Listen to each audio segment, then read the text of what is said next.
Okay, so section 10.2 is about circumference and the length of an arc. So in the last section, and again, don't forget, we're going to have a quiz after the next section, after section 10.3. So in the last section, we talked about finding the perimeter of any object, and it was to add all the sides together. But how would you find the perimeter of a circle? Because a circle doesn't have sides. Okay, so when we're talking about a circle, instead of using the word perimeter, we use the word circumference. So the circumference is directly related to the perimeter, and it would be the distance around the outside of the circle. In order to find the circumference, the formula is C equals pi times D. The circumference equals pi times the diameter. So sometimes we're going to leave a question in terms of pi, which means you want the pi symbol in your answer. If it says round to anything, round to the nearest tenth, the nearest whole number, the nearest anything, you must use the pi key on the calculator. It's on the right-hand side of the calculator. It's above the caret key. Hey, do not use 3.14. Unless the question directly tells you to use 3.14, do not use 3.14, use the pi key. It will change your answer. Okay, so we want to find the circumference of each circle, and we're going to round our answers to the nearest tenth. Okay, so C equals pi times D is the formula that we're going to use for both of these here. Okay, and in the case with number 1, this time we weren't given the diameter, we were given the radius. So if I want the diameter is going to be 2 times the radius. So 2 times 12 is 24. So the diameter of that circle is going to be 24. So we'll take out D and plug in 24.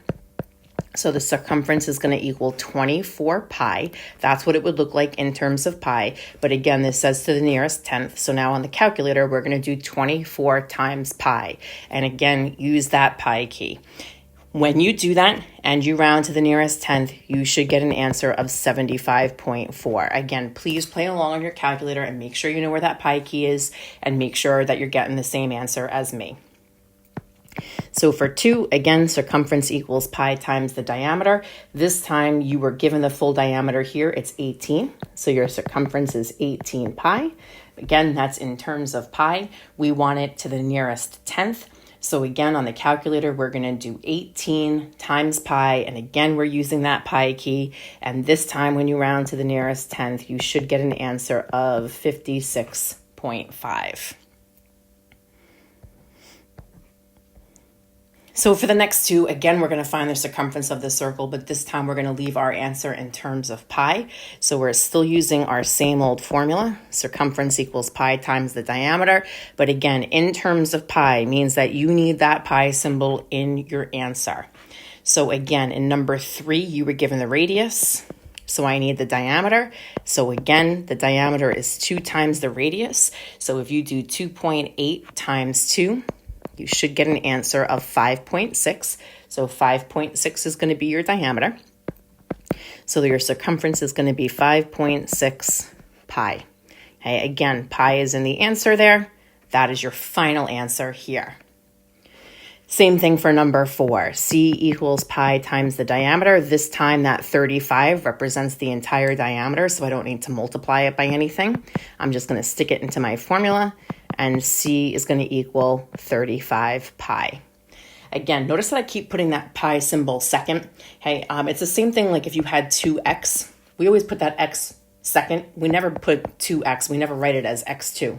Hey, it's the same thing when you're using the pi symbol. You're always going to write it with the number in front and then the pi symbol, just like you would if you had an expression like 2x. Hey, for question number 5, a designer needs to create perfectly circular necklaces. The necklaces each need to have a radius of 12 centimeters. What is the largest number of necklaces that can be made from 100 centimeters of wire? So the first thing that we're going to do here is we're going to find the diameter of one of the circles. Then we're going to take that 1,000 and divide it by that diameter to see how many necklaces that we can get. So again, formula for their circumference is C equals pi times the diameter. Again, the necklace has a radius of 12. So if the radius is 12, and again, I multiply that times 2, that means my diameter is 24.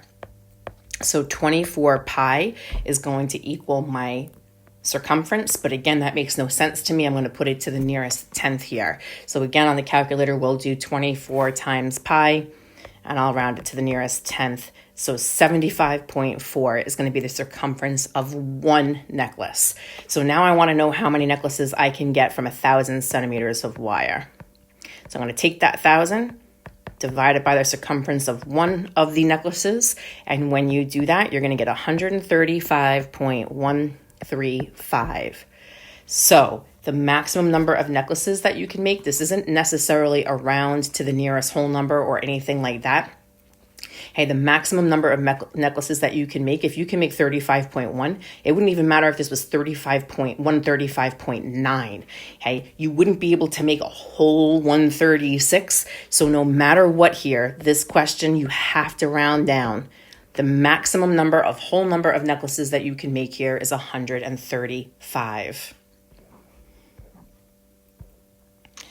A tree trunk has a circular cross-section. A logger uses a tape measure to find the circumference of the cross-section, and that's 6 feet. Which of the following would best estimate the thickness of the cross-section? Okay, in other words, the distance around or across. Okay, so what we're really looking for here is the diameter. That's what this question is really asking you for. Okay, so again, your cross-section is going to be 6 feet, so your circumference is going to be 6. Okay, so again, pi times the diameter equals your circumference. So pi times your diameter, again, is going to equal 6. Now, notice all of my answers are in inches. This 6 is in feet. So I'm going to multiply that 6 times 12. So pi times the diameter is really going to equal 72. Okay, but pi is a number. So just like if I had 2d or 3d and I wanted to get d by itself, I would divide by the number in front. So I'm going to divide both sides by pi. Those will cancel on the left-hand side, leaving me with d. And again, on the right-hand side, I'm going to do 72 divided by pi. And 72 divided by pi, again, use that pi key on your calculator. When you do that, that's going to come out to an answer of 22.9. So when we round that to the nearest whole number, number 2 is going to be your answer there. Okay, so those questions were all about the circumference of a circle, and now we're going to talk about the length of an arc. Okay, now, the length of an arc, we've been talking about measures of arcs already in terms of degrees. Okay, now we're going to do them in something called radians. Okay, you don't have to write radians in your answer or anything like that, but just so you don't get confused. Okay, this is basically like if I had the length of a desk and I first told you it in inches and then I wanted to convert it to feet, kind of like we did in the last question. Okay, so instead of putting things in degrees now, we're going to put them in something called radians. Again, do you have to write radians at the end? Absolutely not, but just know that that's what it is. You're basically converting from degrees to radians here. So there's a formula here, okay? And again, it's all going to go along with this picture.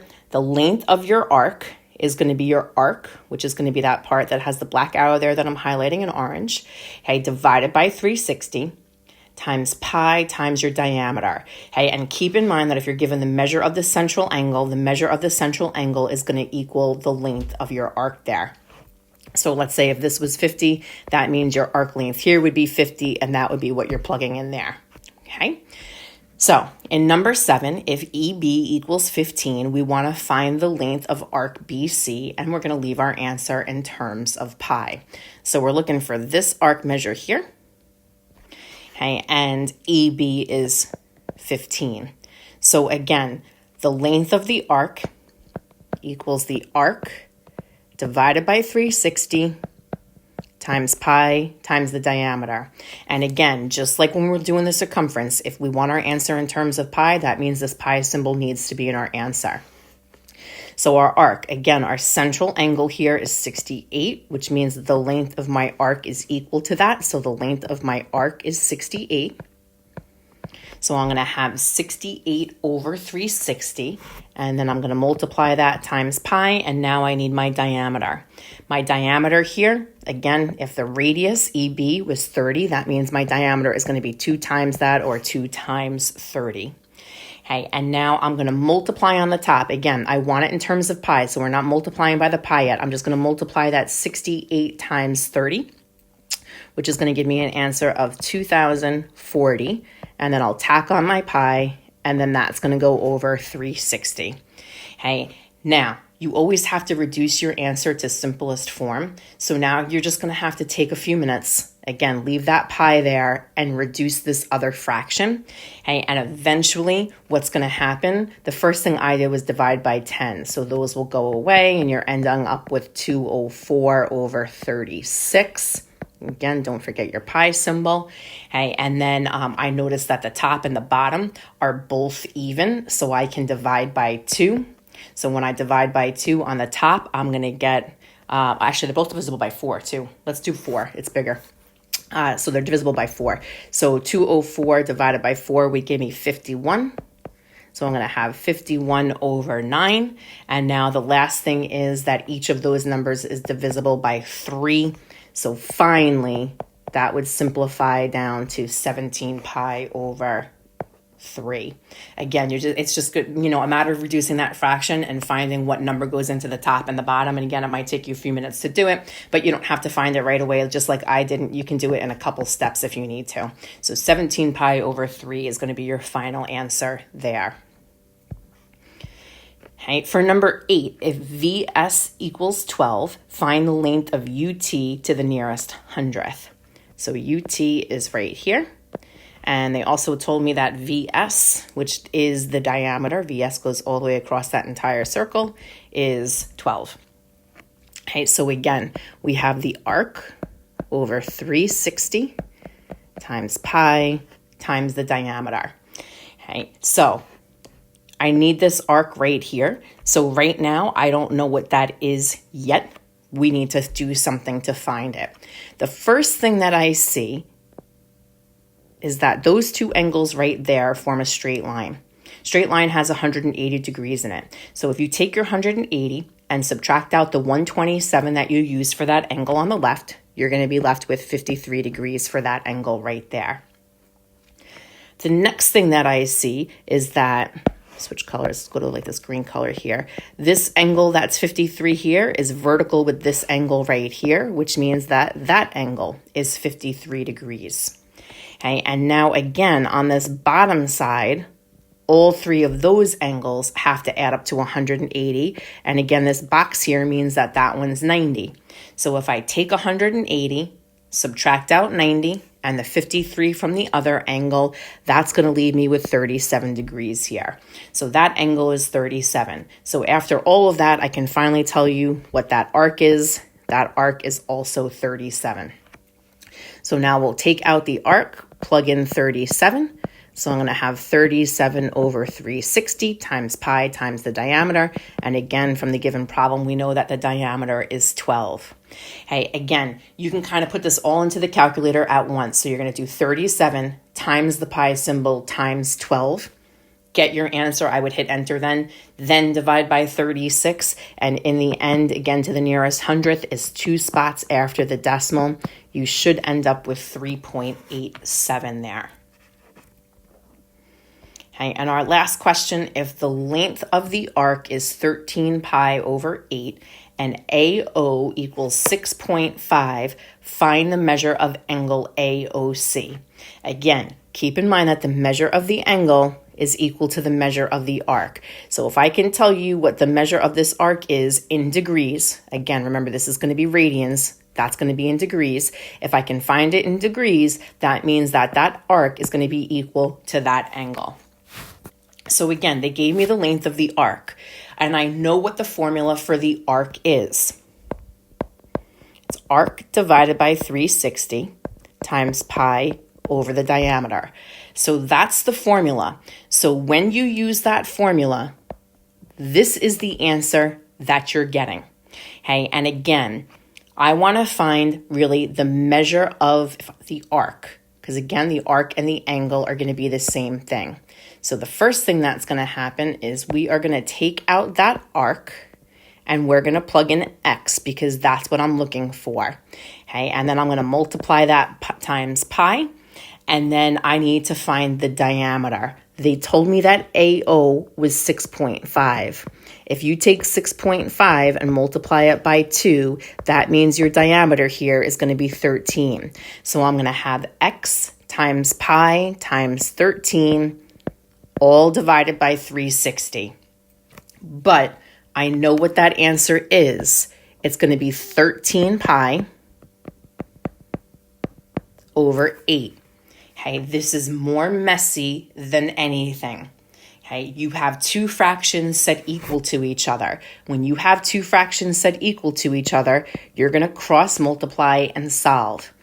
Just keep pi in there. Don't try to change it to a decimal or anything like that yet. So when I do the 360 times the 13 pi, really I'm just doing 360 times 13. And I'm actually going to leave it as 360 times 13 pi right now. I want to write out the cross multiplication step. And then on the other side, I'm going to have 8 times x times pi times 13. Okay, the reason I left it is because look here, you see this 13 pi here and that 13 pi there, okay, or pi times 13. Again, the order doesn't matter. I'm going to be able to get rid of them. Again, just like if you had, let's say, 5x equals 40, the opposite of multiplying is to divide, and you would divide both sides there. You can do the same exact thing here. Again, remember, I want to solve for x, and right now I'm multiplying that by 8, by pi, and by 13. So the first thing I'm going to do is just get rid of that 13 pi, or pi times 13. Again, the order does not matter, it's multiplication. And here's what's going to happen. That 13 pi will cancel with that 13 pi, leaving me with 360 on the left. 13 cancels with 13, pi cancels with pi, and you're left with 8x. And now we could do the same thing. The opposite of multiplying by 8 is to divide by 8. And when you do that, you're going to get an answer of 45. You could have multiplied the 360 times the 13. You could have done anything along those lines. Back up at this step, instead of dividing by 13 pi, I could have divided by 8 times 13 pi on both sides. There's a bunch of different ways to do it, but no matter what, in the end, when you solve that problem, you should get an answer of 45.